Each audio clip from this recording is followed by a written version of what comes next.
இருந்தது. உங்களுக்காக தான் பேசுவதற்காக அவர் சென்றிருக்கிறாரு. அவரின் சார்பாகத்தான் ஒரு வாரிய தலைவராக நான் வந்திருக்கிறேன். நீங்க எவ்வளவு கஷ்டங்களை அனுபவிக்கிறீங்க, எவ்வளவு வேதனைகளை அனுபவிக்கிறீங்க, உங்களுக்கு இருக்கக்கூடிய நெருக்கடிகள் என்ன, உங்களுக்கு இருக்கக்கூடிய பிரச்சனைகள் என்ன, எல்லாமே எங்களுக்கு தெரியும். ஏன்னா நாங்களும் உங்க வீட்டு பிள்ளைகள் தான். இந்த நாடு சுத்தமா இருக்கு, இந்த மாநிலம் சுத்தமா இருக்கு, ஒவ்வொரு தெருவும் சுத்தமாக இருக்குதுன்னா நீங்க இல்லை என்றால் நாங்கள் எல்லோரும் அசுத்தமாகத்தான் இருப்போம். எங்க எல்லாரையும் சுத்தப்படுத்தக்கூடிய உங்களை தான் நாங்கள் தெய்வமா பார்க்கிறோம். அதனால உங்களுடைய உணர்வுகளுக்கு நாங்கள் இருகரம் கூப்பி எங்களுடைய நன்றியை தெரிவித்துக் கொள்கிறோம். உங்களுடைய உணர்வு தான் எங்களுடைய உணர்வு. உங்களுடைய இயக்கத்தின் தலைவர் போற்றுதலுக்குரிய வழக்கறிஞர் பாரதி அவர்களும் நம்ம அருமை தோழர் பல பேர் நேற்று நீங்க பாத்தீங்க, அமைச்சரை பாத்தீங்க. அமைச்சர் உங்களிடம் பேசினாரு. இன்று கூட பாரதி தோழர் பேசியிருந்தாங்க.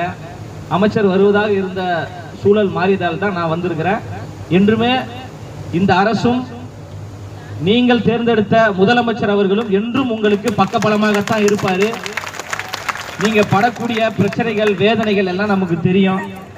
அது எல்லாத்தையும் உணர்ந்துதான் உங்களுக்கு ஒரு நல்ல ஒரு தீர்வை, சுமூகமான ஒரு தீர்வை உருவாக்குவதற்கு மாண்புமிகு அமைச்சர் அண்ணன் ராஜ்மோகன் அவர்கள் முதலமைச்சர் அவரோடு பேசி ஒரு சரியான ஒரு முடிவை உங்களுக்கு உறுதியாக அளிப்பார். என்றும் உங்களுக்கு நாங்கள் பக்கபலமாகத்தான் இருக்கிறோம். அதனாலதான் தைரியமாக உங்க முன்னாடி உங்க வீட்டு மகன் நான் பேசுறேன். ஏன்னா இங்க இருக்கக்கூடிய எல்லாருமே என்னுடைய சகோதரிகள், என்னுடைய அம்மா, என்னுடைய அக்கா. அதனால என் வீட்டு பிரச்சனை என்னுடைய தாய் உள்ளத்தோடு பேசுவதற்காக வந்திருக்கிறேன். தைரியமா இருங்க. என்றும் உங்களுக்கு பக்கபலமாக இருக்கும். இந்த அரசு பக்கபலமாக இருக்கும். முதலமைச்சர் அண்ணன் மாண்புமிகு ஜோசப் விஜய் அவர்கள் என்றும் உங்களுக்கு திரும்ப அந்த வார்த்தையை சொல்றேன், என்றும் உங்களுக்கு பக்கபலமாக இருப்பாங்க. காவல்துறை நெருக்கடிகள்லாம் எதுவும் இருக்காது.